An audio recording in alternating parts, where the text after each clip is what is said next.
हर खबर पर होगी आपकी पकड़।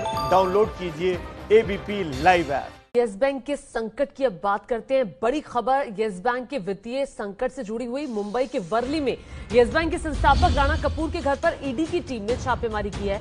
राणा कपूर के खिलाफ लुकआउट नोटिस भी जारी किया गया है। ईडी की टीम रात को 10 बजे वर्ली के समुद्र महल बिल्डिंग में पहुंची और इसी समुद्र महल बिल्डिंग में ही राणा कपूर का फ्लैट है। ईडी की 6 लोगों की टीम ने रात को 3 बजे तक राणा कपूर के घर में दस्तावेज खंगाले हैं और टीम के लोग अभी भी राणा कपूर के घर में मौजूद हैं। दस्तावेजों को इस वक्त वो देख रहे हैं। राणा कपूर के घर छापेमारी की यह कार्रवाई मनी लॉन्ड्रिंग केस दर्ज करने के बाद की गई है। और एबीपी न्यूज संवाददाता इस वक्त मृत्युंजय हमारे साथ जुड़ गए हैं। मृत्युंजय, उसी समुद्र महल के बाहर खड़े हैं जहां पर इस वक्त ईडी की टीम मौजूद है।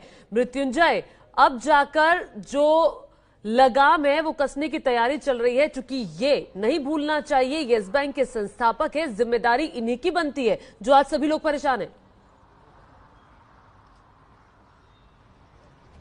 जी बिल्कुल ज्योति, ये कहीं ना कहीं ये जो पूरा मामला है ये डीएचएफएल फाइनेंस को लेकर है, जो दीवान हाउसिंग फाइनेंस लिमिटेड है। इस कंपनी को लेकर जिस प्रकार से लोन दिए गए, कहीं ना कहीं ये ईडी की जांच के घेरे में था। और ईडी ने सबसे पहले तो पीएमएलए केस के तहत मामला दर्ज किया, prevention of money laundering act, और फिर ये जो रेड है वो ईडी की टीम ने रेड की। 6 सदस्यों की टीम मुंबई के वर्ली इलाके में समुद्र महल इमारत में दाखिल हुई। ये जो आप ठीक मेरे पीछे यहाँ पर आप देख रहे हैं समुद्र महल, ये वर्ली इलाके में आता है, समुद्र के किनारे का ये पॉश इमारत। और इसी में 6 जो डुप्लेक्स फ्लैट है राणा कपूर का, अपने परिवार के साथ रहते हैं, पत्नी के साथ रहते हैं, वहां पर ईडी की टीम पहुंची और 3:30 बजे तक तो रेड जारी रही और कई दस्तावेज जब्त किए गए हैं, कई इलेक्ट्रॉनिक डिवाइसेस जब्त किए गए हैं, हार्ड डिस्क ईडी टीम ने बरामद की है, ये जानकारी हमें मिली है। लेकिन रेड इस वक्त सुबह के समय 7 बजे रेड चल रही है या नहीं, ये इसकी जानकारी पुख्ता तौर पर हमारे पास नहीं है। आपको बता दें कि ये पूरे 4000 करोड़ का दीवान हाउसिंग फाइनेंस लिमिटेड का मामला है, जिसमें पैसे की लेन देन में गड़बड़ियां पाई गई हैं। इस वित्तीय लेन देन में जो गड़बड़ियां पाई गई हैं उसमें आरोप ये लगा है कि पिछले 3-4 सालों में ही ये जो वित्तीय गड़बड़ियां हैं वो देखने को मिली हैं।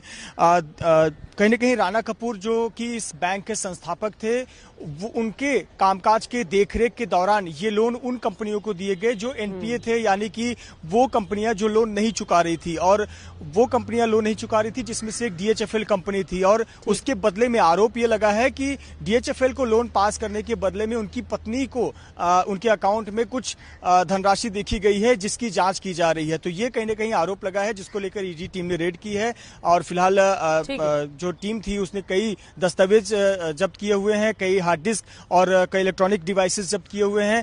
एक महत्वपूर्ण डेवलपमेंट यह है कि लुकआउट नोटिस जारी कर दिया गया है, यानी कि राणा कपूर देश छोड़कर, भारत छोड़कर नहीं जा सकते हैं। कुछ दिनों पहले वो भारत से लंदन गए हुए थे, लेकिन बताया जा रहा है कि वो उनका निजी कारण था। उनकी बेटी ने एक बच्चे को जन्म दिया है और अपनी बेटी से मिलने गए थे और कुछ दिनों पहले ही वो वापस मुंबई पहुंचे हुए थे। और पिछले 24 घंटों में ये पूरी हलचल हुई और ईडी ने ये जो केस है वो दर्ज किया और उनके घर पर रेड की है। आपको बता दें कि शिकंजा और कस सकता है। अभी तो ये राणा कपूर से शुरुआत हुई है, इस मामले में और भी लोगों के घर पर रेड भी हो सकती है और उनसे पूछताछ के लिए बुलाया जा सकता है। ठीक है मृत्युंजय, बिल्कुल सभी जानते हैं कि यस बैंक को हर लोन को यस कहना ही भारी पड़ गया। कर्ज की बहुत बंदरबाट जो हुई है उसी का नतीजा है कि आज इतने लोग परेशान घूम रहे हैं। ये बताइए कि राणा कपूर अभी है कहां?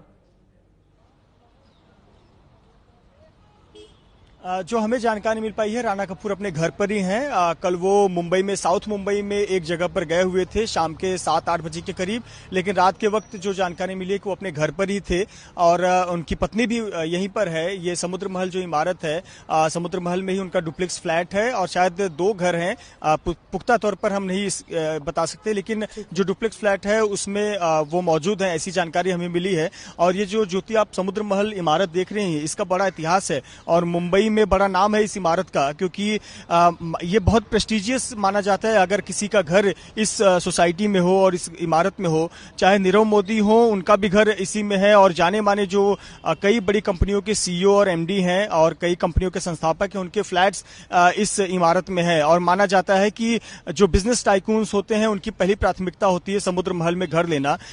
समुद्र महल ही एक ये इमारत है जिसने सबसे पहली बार मुंबई में 1 लाख पर स्क्वायर फीट का आंकड़ा छुआ छू लिया था, यानी 1 स्क्वायर फीट की कीमत 1 लाख हो गई थी। वो इस फ्लैट में जब कुछ वर्षों पहले यहाँ पर एक फ्लैट बिका हुआ था।